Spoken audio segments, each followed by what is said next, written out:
జయత్యాశ్రితసంత్రాస ధ్వాంతవిధ్వంసనోదయః ప్రభావాన్ సీతయా దేవ్యా పరమవ్యోమభాస్కరః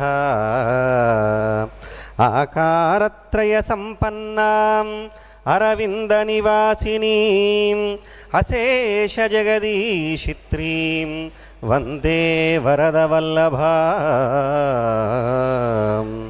శ్రీరామాయ నమః. శ్రీమతే రామానుజాయ నమః. శ్రీమదంతర్వేది నృసింహ గురవే నమః. వేదికను అలంకరించినటువంటి మహాసహస్రావధాని శ్రీ మాడుగుల నాగపడి శర్మస గారికి, అలాగే విద్వత్తల్లజులకు, వేదిక ముందు ఉన్నటువంటి ఆహూతులందరికీ కూడా నమస్కారాలను తెలియజేస్తూ, రామాయణం ఆదికావ్యంగా కొనియాడబడేటువంటి విశేషమైనటువంటి గ్రంథం, అలాగే ఇతిహాసంగా కూడా పేరుగాంచినటువంటిది. ఇలా ఉన్నటువంటి గ్రంథం చరితం రఘునాథస్య శతకోటి ప్రవిస్తరం అని చెప్పినట్లుగా శతకోటి ప్రవిస్తరంగా ఉందట రామాయణం. అయితే ఏంటంటే అంత గొప్ప పెద్దగా ఉన్నదా రామాయణం అనుకుంటే మనకి దీనిలో ఉన్నటువంటి చమత్కారాన్ని మనకి పెద్దలు తెలియజేస్తారు. మనకి సంఖ్యాశాస్త్రంలో చూసినట్లయితే 1, 10, 100, 1000, 10,000, 1,00,000, 10 లక్షలు, కోటి, అలా శతస్థానం దేనిలోకి వస్తుంది? మనకు 3లో వస్తుంది. 1, 10, 100 3వ స్థానంలో. అలాగా కోటి స్థానం ఎక్కడొస్తుంది అంటే 8వ స్థానంలో వస్తుంది. 3 8 24 కాబట్టి 24,000 శ్లోకాలతో నిబిడీకృతమైనటువంటిది రామాయణము అని చెప్పి మనకి రామాయణం ఈ శ్లోకానికి చమత్కారంగా పెద్దలు చెప్పేటువంటి వ్యాఖ్య అన్నమాట. అలా గొప్పగా విస్తరించినటువంటి రామాయణం ఎవరిని వర్ణించిందయ్యా అంటే షోడశ గుణ సంపూర్ణుడైనటువంటి రామచంద్రమూర్తి యొక్క చరిత్రని తెలియజేసింది. మనకి జయదేవుడు అంటాడు, చంద్రేచ రామచంద్రేచ కశ్యనో మోదతే మనహ అని చెప్పి, చంద్రుణ్ణి చూచినా ఆనందం కలుగుతుంది, రామచంద్రుణ్ణి చూచినా ఆనందం కలుగుతుంది అని చెప్పి, ఆయనేమో 16 కళలతో వృత్తి చెందుతూ ఆనందాన్ని అందిస్తే ఈయనకున్నటువంటి 16 గుణాలతో మనందరికీ కూడా ఆనందాన్ని అందిస్తాట రామచంద్రుడు. ఆ విధంగా వర్ణించబడినటువంటి రామాయణం వాల్మీకి తొలిగా సంస్కృతంలో రాసిన తరువాత ఎంతోమంది మహాకవులు, కవులు అనుకున్నటువంటి ప్రతి ఒక్కరూ కూడా మళ్ళా దాన్ని రాయటం జరిగింది. వ్యాస భగవానుడు అష్టాదశ పురాణాలలోనూ, భారతం దీనిలోనూ, అలాగే భాగవతంలో నవమస్కంధంలో కూడా మనకి రామచరిత్రని వర్ణించడం జరుగుతుంది. ఇంతే అంటే కాళిదాసు, భవభూతి, దిన్నాగుడు, మురారి మొదలైనటువంటి అనేక మహానుభావులు కూడా పలు రూపాంతరాలలో రామకథను మనకు అందించారు. అలా కేవలం వారి వారి ప్రాంతీయ భాషల్లో చూసుకున్నట్లయితే ప్రతి రామాయణం వెళ్ళింది. అంతేనా కాదు, ఖండాంతరాలు కూడా దాటి వెళ్ళినటువంటి ఖ్యాతి దేనికి ఉందయ్యా అంటే రామాయణానికి ఉంది.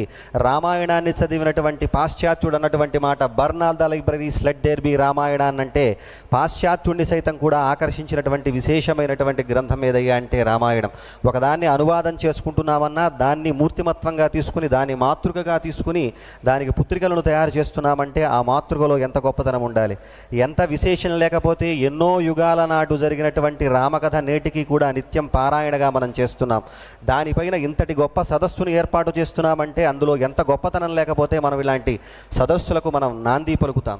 అటువంటి గొప్ప గ్రంథం కేవలం ఒక అంశమేనా అంటే మాననీయమైనటువంటి కోణాలు ఒకవైపు అయితే, ఆదర్శాలను స్థాపించినటువంటి విశేషాలు మరికొనొకవైతే, శాస్త్ర సంబంధమైనటువంటి విశేషాలు చాలా, మనకి వేద సంబంధమైనటువంటి విశేషాలు, వేదాంగంలో ఉన్నటువంటి శిక్షా సంబంధమైనటువంటి విశేషాలు, అంతేకాకుండా కల్పసూత్రంలో చెప్పుకునేటువంటి మనకి గృహ్య సూత్రాలు, అలాగే శ్రౌత సూత్రాలు, ధర్మసూత్రాలు మొదలైనటువంటి అనేక సూత్రాలకు వ్యాఖ్యానాలు మనకి రామాయణంలో కనిపిస్తాయి. ఇలా ఒకటనేల అనేకమైనటువంటి భారతీయ సంస్కృతి మొత్తం మనకి రామాయణంలో ప్రతిబింబిస్తుంది. అటువంటి గొప్ప గ్రంథం కాబట్టి ఈ గొప్ప గ్రంథంలో వర్ణించినటువంటి రామచంద్రమూర్తిని విమర్శించేటువంటి వారు మనమున్నారు. ఆస్తిక జనమందరూ కూడా శిరోధార్యంగా ఆయన నామాన్ని తారకంగా, ఆయన రూపాన్ని ఉపాస్యంగా భావిస్తూ ఉన్నట్లయితే కొంతమంది మాత్రం విమర్శించేవాళ్ళు లేకపోలేరు. ఆ పాపం వారికి కూడా రాముడే దిక్కు. అటువంటి రాముడిని విమర్శిస్తేనే వారికి పేరు వచ్చేటువంటి అవకాశం. అందుకనే రామాయణాన్ని కల్పవృక్షంగా భావించినటువంటి మహానుభావులు ఉంటే రామాయణాన్ని విషవృక్షంగా చేసి విమర్శించినటువంటి విషమమతులు మనకి కనిపిస్తూ ఉంటారు. అలా రామాయణం ఎంతమంది ఎన్ని చేసినా కూడా నిరంతరమైనటువంటి అభంగతరంగమైనటువంటి గంగా ప్రవాహంలాగా ప్రవహిస్తూనే ఉంటుంది. ఎన్ని అడ్డంకులు వచ్చినా, ఎన్ని ఇది చేసినా సరే ఆ ప్రవాహాన్ని ఆపలేరు. అందులో మునిగినటువంటి వారందరికీ కూడా గొప్పమైనటువంటి సద్గతులు మనకి ప్రసాదిస్తుంది రామాయణ మండలంలో, దానిలో ఇది లేదు. అందుకనే హైందవ సమాజంలో ఉన్నటువంటి అనేక శాఖల వారు తమ తమకు అనుకూలమైనటువంటి పాత్రలలో తమ తమ మత సంబంధమైనటువంటి సిద్ధాంతాలు దానిలో ఉన్నాయని చెప్పి చెప్పడం జరిగింది. అలా చెప్పినటువంటి వాటిలో శ్రీ వైష్ణవ సిద్ధాంతం ప్రకారం దీర్ఘ శరణాగతి గ్రంథంగా మనకి రామాయణం అభివర్ణించబడుతోంది. అలా ఉత్తమమైనటువంటి గ్రంథంగా వెలుగొండేటువంటి రామాయణంలో ఉన్నటువంటి అంశాలలో మనకి రాముణ్ణి పాపం చిన్నగా చేస్తూ, అదిగోండి రాముడేమండి ఆడదాన్ని చంపాడండి, అదిగోండి చెట్టు చాటు నుంచి వాలిని కొట్టాడండి, సీతమ్మను విడిచిపెట్టాడండి, అగ్ని ప్రవేశం చేయించాడండి అని రకరకాల అందులో ఉన్నటువంటి ధర్మ సూక్ష్మాలు తెలియకుండా మాట్లాడేవాడు ఉంటారు. కానీ ధర్మ సూక్ష్మం రాముడికి తెలిసినట్లుగా మన ఒకరికి తెలియదు. ఎందుకంటే ఆయన మూర్తి భవించినటువంటి ధర్మస్వరూపుడే రాముడు కాబట్టి. అలా ఉన్నటువంటి విమర్శలలో మనకున్నటువంటి విమర్శ ఏదయ్యా అంటే రాముడు మాంసం తిన్నాడా అనేటువంటి ఒక అంశము. సరే, ఇప్పుడు ఉపోద్ఘాతమే మన బంగాళాఖాతం అంతా చేసుకుంటే బాగుండదు కాబట్టి ప్రకృతం అనుస్మరామహ అన్నట్లుగా ఆ విషయంలోకి వచ్చేద్దాము. రాముడు మాంసం తిన్నాడా అంటే చాలామంది ఏం చెప్తారయ్యా అంటే మన దగ్గర ఉన్నటువంటి పండితులు కూడా క్షత్రియ ధర్మాన్ని అనుసరించి ఆయన స్వీకరించి ఉండవచ్చు, అది తప్పు కాదు, అందులో తప్పు లేదు అని చెప్పి వాళ్ళు కూడా ఉంటారు. లేదయా ఆనాటి యుగ సంబంధంది కాబట్టి ఆనాడు స్వీకరించడం తప్పు కాదు అని అంటారు. కానీ మనకి వాల్మీకి మహర్షి ముందుగా మనకి చూసినట్లయితే ఆంజనేయ స్వామి ద్వారా ఇప్పుడు మనకు ఎన్నుకున్నటువంటి అంశం నమాంసం రాఘవో భుంక్తే అనేటువంటి అంశం వస్తుంది. అంటే సీతమ్మ తల్లి అడిగినటువంటి సందర్భంలో రాముడు గురించి చెబుతూ ఉంటారు. చెబుతూ అమ్మ రాముడి యొక్క పరిస్థితి ఎలా ఉందయ్యా అంటే, అమ్మ నీవు లేవు కాబట్టి రాముడు మాంసాన్ని స్వీకరించట్లేదు, అలాగే ఆయన మధువుని కూడా సేవించట్లేదు, నీవు ఉన్నప్పుడు కదమ్మా, అందుకని హనుమంతుడు ప్రత్యేకంగా మాంస శబ్దాన్ని ఉపయోగించాడు అంటే దానికి పెద్దలు వ్యాఖ్యానం చెప్తారు. అసలు మాంసం అంటే ఏమిటి అంటే దానికి చెప్తారు, మాంసానికి ఉత్పత్తి మన్యతే బలకరమితి మాంసం, మనజ్ఞానే అనేటువంటి ధాతువు నుంచి ఏర్పడుతుంది, బలాన్ని చేకూర్చేది అని దీనికి అర్థం. అంటే అక్కడ కేవలం ఏంటంటే ఏదో పశువునో లేకపోతే దేన్నో హింసించి తీసుకునేటువంటిది, అందులోంచి వచ్చేటువంటిది మాంసం కాదు. సర్వావయవాన్ పృథకృత్వా త్వచోంత స్థితం భోజ్యం బలకర వస్తు మాంసపదేన నిర్దేశ్యం అని చెప్పినట్లుగా, అంటే మొత్తం కండగలిగినటువంటి అంశం ఏదైతే ఉంటుందో, పదార్థం ఏదైతే ఉంటుందో అది మాంసము. ఉదాహరణకి మనం దుంప తీస్తాం, ఒక దుంప చామ దుంప ఉందనుకోండి, దాన్ని వండుకోవాలంటే ఏం చేస్తాం మనం? తొక్కు తీయకుండానే వండేస్తాం, లేదా దాన్ని ఉడకబెడతాం, దాన్ని తొక్కు తీస్తాం. ఆ బలకరమైనటువంటి పదార్థం ఏదైతే ఉంటుందో అదే మాంసంగా చెప్పబడుతుంది. అంతేకాకుండా అరటిపండు ఉంది, తొక్కతో తినేయలేం కదా, తొక్క తీసే మనం తింటాం, అందులో ఉన్నటువంటి కండ కూడా మాంసంగా ఉంటుంది. అందుకనే ఇక్కడ మాంసం అంటే కందమూల ఫలమైనటువంటిదని మనం అర్థం చేసుకోవాలి. ఇదే అర్థాన్ని చేసుకుంటూ ఇందాక మనం చెప్పుకున్నాం, వ్యాఖ్యానకారులు కూడా చెప్పారు ఎక్కడ స్వీకరించాడు రామచంద్రమూర్తి, అక్కడ నిజంగా అసలు ఆయన స్వీకరించాడా, ఆ స్వీకరించబడినటువంటిది మాంసమేనా అనేటువంటి భావన మనకు వస్తే, మనకి దీనికి కోసం వెళ్ళాలంటే ఒక 2 కాండలు ముందుకు వెళ్ళాలి. అంటే మనం కిష్కింధని దాటి అరణ్యాన్ని దాటి, అంటే అందరూ ముందుకు వస్తారు, మనకు వెనక్కి వెళ్ళాలి. ఎందుకంటే వెనక తిన్నామని చెప్పారు కాబట్టి మనకు వెనక్కి వెళ్తున్నాము. అక్కడ అయోధ్యకాండలో వర్ణించడం జరుగుతుంది.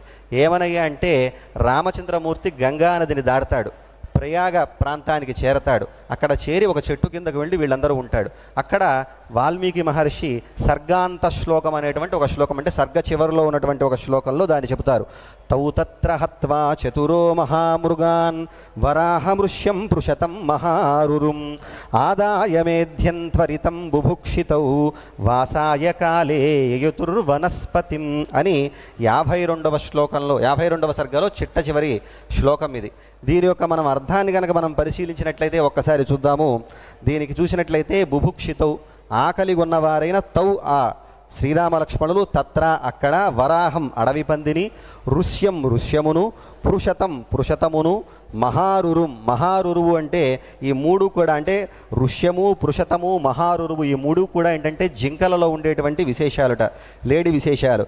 చతురహ 4 మహామృగాన్ గొప్పవైన వాటిని, హత్వా చంపి, మేధ్యం పరిశుద్ధమైన వాటిని, ఆదాయ గ్రహించి, కాలే సాయంకాలమందు, త్వరితం త్వరగా, వాసాయ నివసించుట కొరకు, వనస్పతిం ఒకానొక వృక్షమూలమునకు యయుతుహు చేరిరి అని చెప్పాడు. అంతే తప్ప ఇక్కడ చెప్పాడు తప్ప ఎక్కడికి చేరారు తప్ప మాంసాన్ని స్వీకరించినట్లు మనకు ఎక్కడా కనిపించట్లేదు. కానీ గోవిందరాజీయ వ్యాఖ్యానానికన్నా ముందే ఈ శ్లోకాన్ని ఉండటం వల్ల మనకి గోవిందరాజులు కూడా అలానే వ్యాఖ్యానం చెబుతూ దీని పెద్ద గొప్ప విమర్శ చేయాల. కానీ తర్వాత ఉన్నటువంటి పెద్దలందరూ కూడా దీనికి వివరాన్ని తెలియజేస్తూ అక్కడ చెప్పినటువంటి మాట ఏమిటయ్యా అంటే, ఇక్కడ మనకి ఈ 4 కూడా దుంపల విశేషాలు అని చెప్పి మనకి చెప్పడం జరిగింది. ఏమిటా దుంపలు అంటే, వరాహము అంటే మనకి తుంగముస్తలు అని చెప్పేసి అంటారు. అయితే ఈ తుంగముస్తలు అనేటువంటివి గడ్డి జాతికి సంబంధించినటువంటి, అలాగా ఇక్కడ వరాహం అనేటువంటి పదానికి ఏమిటయ్యా అంటే తుంగముస్తలు అని చెప్పేసి అడ్డం. అయితే ఇక్కడ ఇవి గడ్డి జాతిలో ఉన్నటువంటివి, వీటికి దుంపలు ఉంటాయి. వీటిలో 4 రకాలు ఉన్నాయిట. అవే భద్రముస్తలు, నాగరముస్తలు, కైవరముస్తలు అని చెప్పి ఇవి 4 విధాలుగా ఉంటాయి. ఈ 4 విధాలుగా ఉన్నటువంటి ఈ ముస్తలలో ఎలా ఉంటుంది అంటే, ఇవి కొన్ని గుండ్రంగా ఉంటాయి, కొన్ని బలంగా ఉంటాయి, కొన్ని చారలతో ఉంటాయి, కొన్ని చుక్కలతో ఉంటాయి.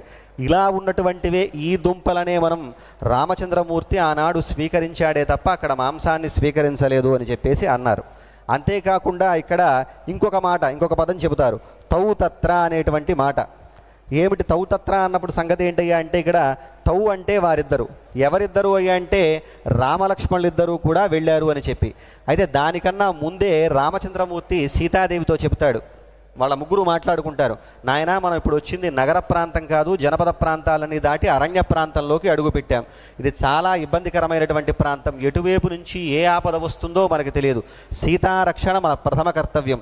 నువ్వు ముందు నడు, నీ వెనకాల సీత నడుస్తుంది, ఆమెను అనుసరిస్తూ మేము నడుస్తాము, నేను నడుస్తాను, మీ ఇద్దరికి కూడా నేను రక్షణగా ఉంటాను అని చెప్పి రామచంద్రమూర్తి అక్కడ చెప్పడం జరుగుతుంది.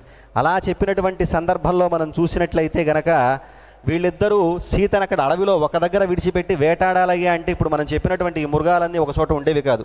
అమ్మ రా అంటే వచ్చి మనం బాణంతో కొడతానంటే అక్కడ ఉండేవి కాదు. అవి సంచరించేటువంటి గుణాలు కలిగినవి, ఒక దగ్గర దొరికేవి కాదు. రామచంద్రమూర్తి లక్ష్మణులు ఇద్దరూ కూడా తౌ అనేటువంటి ప్రయోగాన్ని చేశారు అక్కడ. కాబట్టి వారిద్దరూ కూడా అక్కడి నుంచి వెళ్ళారంటే ఇక్కడ సీతారక్షణని వదిలిపెట్టేసి వాళ్ళిద్దరూ వెళ్ళరు కదా. అందుకనే అంతకు ముందే చెప్పుకున్నాము, రాముడు అలా సీతారక్షణ ప్రథమ కర్తవ్యంగా చెప్పి అలా వదిలేసి వెళ్ళిపోతాడంటే అందుకు వదిలేసి వెళ్ళడు. కాబట్టి అది కూడా అవాస్తవము అని చెప్పి పెద్దలు దీనికి వ్యాఖ్యానాన్ని చెబుతారు. కాబట్టి ఇద్దరూ ఒక దగ్గరే, ముగ్గురు కూడా ఒక దగ్గర లభించేటువంటి దాన్నే తీసుకున్నారు. ఇక్కడ మేధ్యం అనేటువంటి పదాన్ని మనకి వాడటం జరుగుతుంది. అసలు ఏమిటి మేధ్యం అనేటువంటి దానికి అర్థం ఏమిటయ్యా అంటే, మనం చూసినట్లయితే మేధ్యం అర్హతి, మేధ్యతే పవిత్రీక్రియతే అంటే శుద్ధి చేయబడేది, పవిత్రమైనది అని అర్థం. దానికి మళ్ళా రెండో వ్యుత్పత్తి చూసినట్లయితే మేతః ఇతి అని, అంటే యజ్ఞానికి ఉపయోగమైనటువంటిది ఏదైతే ఉందో అది. ఈ మాంసం మనకి యజ్ఞానికి ఉపయోగపడుతుందా? ఉపయోగపడదు. ఉపయోగపడేది ఏమిటి అంటే కందమూల ఫలాలే మనకి యజ్ఞానికి ఉపయోగపడతాయి. కాబట్టి ఇక్కడ వాడినటువంటి పదం కూడా, మేధ్యం అనేటువంటి పదానికి అర్థం కూడా ఇదే అయి ఉండటం సబబు అని చెప్పేసి మనం చెప్పుకోవచ్చు. ఏమండి ఇంత వ్యాఖ్యానము ఇంత అవసరం అండి, నీ నిఘంటువులు చూసుకుని నీ ఉత్పత్తులు చూసుకుని రాముడు మాంసం తినలేడంటానికి ఇంత గొప్ప కృషి వివరం చెప్పాలంటే లేదు, మనం వివరం చెప్పుకోవాలి. ఎక్కడైతే సంస్కృత భాష చాలా గొప్పనైనటువంటిది, ఒక్క పదానికి సుమారు 5-6 అర్థాలు కూడా మనం చెప్పవచ్చు. ఇందాకే మనకి వారు చెప్పారు, అవధాని వారు చెప్పారు, మనకి మానిషాద అనేటువంటి శ్లోకానికి పై అర్థం చూస్తే ఒక విధంగా ఉంటుంది, దాన్ని విడదీసి చూస్తే మంగళకరమైనటువంటి అర్థం మనకి ద్యోతకమవుతుంది. కాబట్టి అలా మంగళకరమైనటువంటి అర్థాన్ని, రాముడు యొక్క వ్యక్తిత్వాన్ని దెబ్బతీయకుండా ఉండేటువంటి విధానాన్ని మనం పాటించాలి. కాబట్టి ఈ విధానం అంతా మనం చెప్పుకోవాలి. అంతేకాకుండా ఇక్కడ 4 మృగాలు అన్నారు, సంఖ్య కూడా చెప్పారు. తౌతత్ర హత్వా చతురో మహామృగానని 4 సంఖ్య చెప్పారు. 4 మృగాలు ముగ్గురు ఏం చేసుకుంటారండి? పోనీ చిన్నవి కూడా కాదు, పెద్దవి. సరే తిన్నారే అనుకుందాం, ఒక మృగం సరిపోతుంది కదా, మిగతా మృగాలన్నీ ఏం చేసుకుంటారు? పోనీ అయ్యా చేసుకున్నారు, పాపం తర్వాత ఎక్కడన్నా దొరుకుతుందో దొరకదో అని పాపం ముందే మూట కట్టుకున్నారని అనుకున్నాం. అప్పటికే వీరు వనవాసానికి వచ్చేటప్పుడు ఎన్ని సామాన్లు మోసుకుంటూ వస్తున్నాడు లక్ష్మణస్వామి, అలాగే రామచంద్రమూర్తి కూడా. ఇంత ఈ బరువుని మోసుకుని వెళతారంటే వెళ్ళేటువంటి అవకాశం లేదు. అలా వెళ్ళినటువంటి వర్ణన మనకి ఎక్కడా కూడా రామాయణంలో మనకు కనిపించదు. ఈ సందర్భంలో తప్ప, ఇక్కడ మనకి సుందరకాండలో తప్ప మరెక్కడా కూడా కనిపించదు. దీనివల్ల మనం చూసినప్పటికీ కూడా మనకి రాముడు మాంసం తిన్నట్లుగా మనకి కనిపించదు. ఆ తర్వాత ఇంకొక శ్లోకాన్ని కూడా మనం చూడొచ్చు. ఎక్కడయ్యా అంటే అది మళ్ళా 56వ సర్గ. ఇక్కడ సర్గలో చెబుతూ దీనిలో 33వ శ్లోకం, క్రోశమాత్రం తతోగ్రత్వా భ్రాతరౌ రామలక్ష్మణౌ బహూన్మేధ్యాన్ మృగాన్ హృత్వా చేరతుర్ యమునావనే. అంటే గంగా నదిని దాటారు, ఆ తర్వాత యమునా నదిని దాటిన తర్వాత అక్కడ వీళ్ళు క్రోశమాత్రాన్ని నడిచారట. క్రోశమాత్రం తతోగత్వ బహూన్ మేధ్యాన్ అనేటువంటి పదాన్ని వాడాడు. బహూన్ అంటే అనేకమైనటువంటి, మేధ్యాన్ పవిత్రమైనటువంటి, మృగాల్ని హృత్వ అంటే స్వీకరించేటువంటి ఒక పాఠం ఉంది, హత్వ అనేటువంటి ఒక పాఠాంతరం కూడా మనకి ఉన్నది.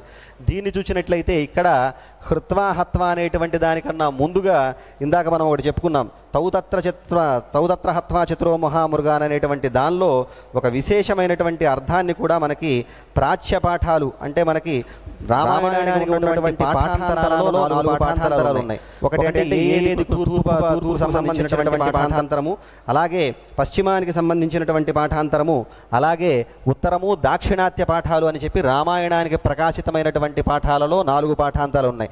అందులో ఆ పాఠాంతరంలో చెబుతూ చివరికి ఒక గొప్పనైనటువంటి శ్లోకాన్ని చెబుతారు.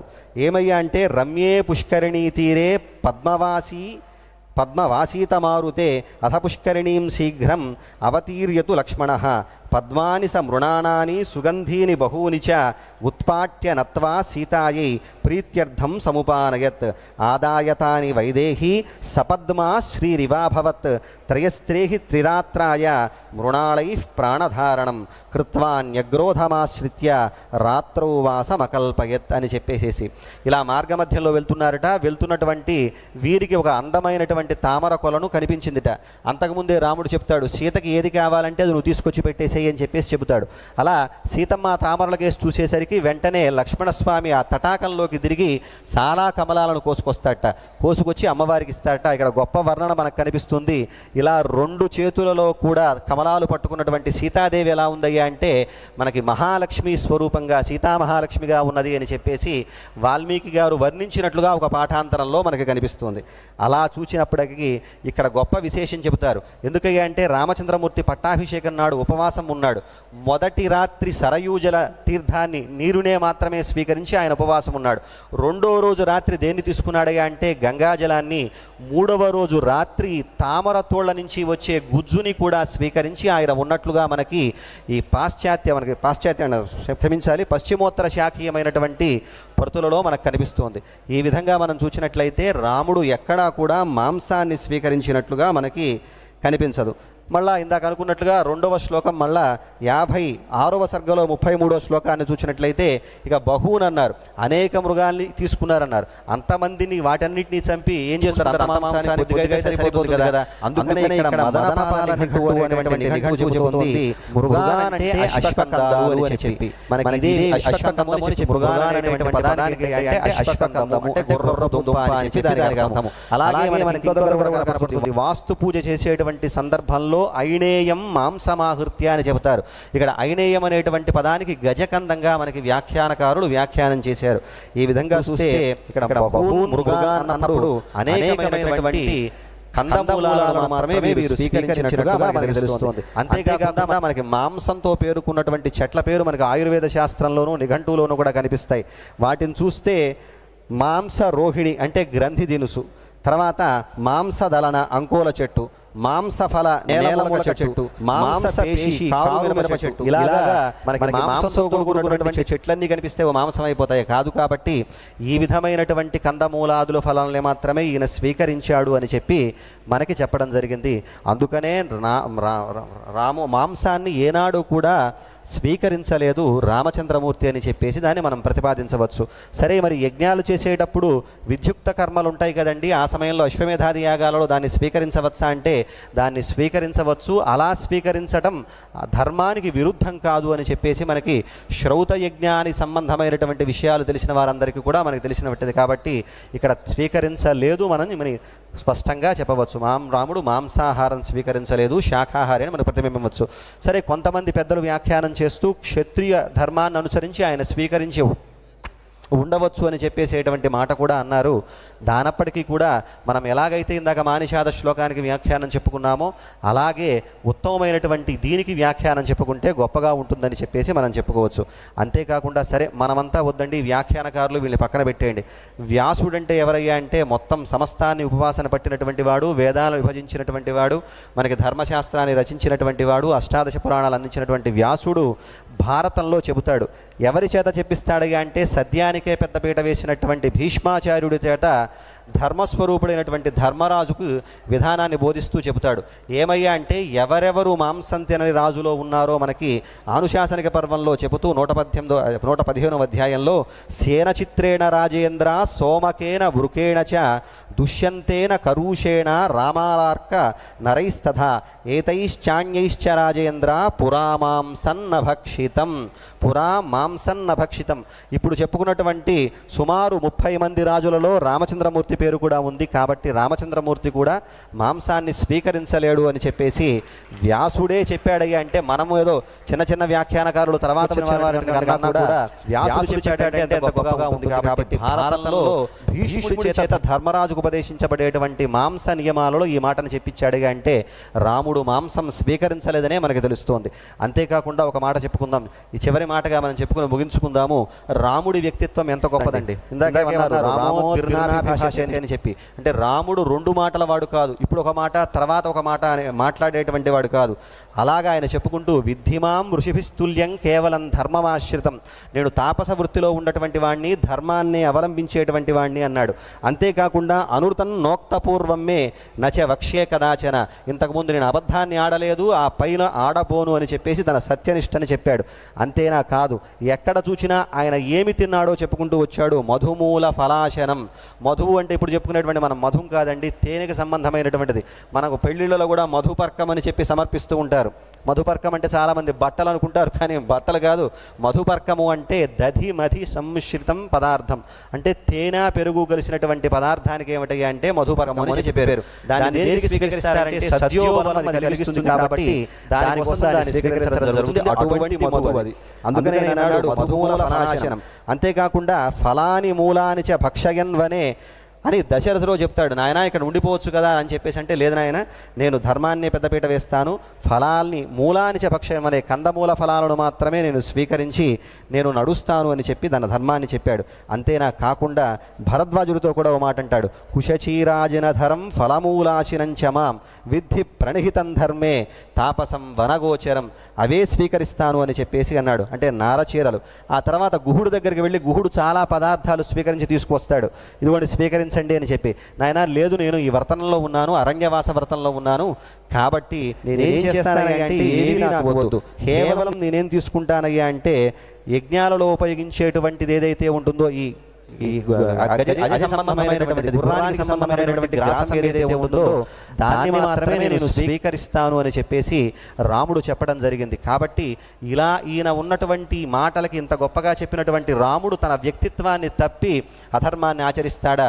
ఆచరించడు. చంద్రుడి నుంచి వెన్నెల వెళ్ళిపోవచ్చు, హిమనగం నుంచి హిమం వెళ్ళిపోవచ్చు, సముద్రం చెలియల కట్ట దాటచ్చు, కానీ రాముడు మాత్రం అన్నమాట ప్రకారం జవదాటడు అనేటువంటి మాట ఏమైపోవాలి.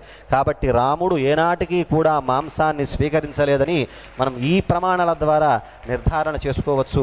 అంతేకాకుండా ఇప్పుడు మనం గొప్పనైనటువంటి సదస్సుని రామనారాయణంలో ఏర్పాటు చేసుకున్నాము. ధనస్సు దేనికి ప్రతీక అయ్యా అంటే మనకి ధర్మానికి ప్రతీక. మూర్తి భవించినటువంటి ధర్మస్వరూపుడైనటువంటి రామచంద్రమూర్తి యొక్క చరిత్ర విశేషమైనటువంటిది. దాన్ని మత గ్రంథంగా తోసేసే ఛాందసున్నంత వరకు కూడా దానిలో ఉన్నటువంటి మానవతా విలువలు కానీ దాని మహనీయత కానీ మనకు అర్థం కాదు. అలా కాకుండా ఇలాంటి సదస్సుల వల్ల కేంద్ర ప్రభుత్వం రామాయణాన్ని జాతీయ గ్రంథంగా ప్రకటించేంత వరకు కూడా మనం సాహసం చేయాలని, ఉద్యమించాలని, ఇక్కడ ఉన్నటువంటి రామాయణ మహామాల అన్నట్లుగా రామాయణానికి మహామాల వరకు అంటే హనుమంతుడు సాధారణంగా శంఖాన్ని పూరించడు. ఈ శంఖం పూరించింది దేనికయ్యా అంటే రామాయణం జాతీయ గ్రంథంగా అయ్యేంత వరకు కూడా మన ఉద్యమం ఆపకుండా ఉపక్రమించాలని చెప్పి ఈ వేదికను ఇచ్చినటువంటి వారికి, అలాగే దానికి భద్రాచల రామచంద్రమూర్తి సదా తోడ్పడి ఉండాలని చెప్పి ఆశిస్తూ జై శ్రీరామ్, జై జై శ్రీరామ్. ధన్యవాదాలు.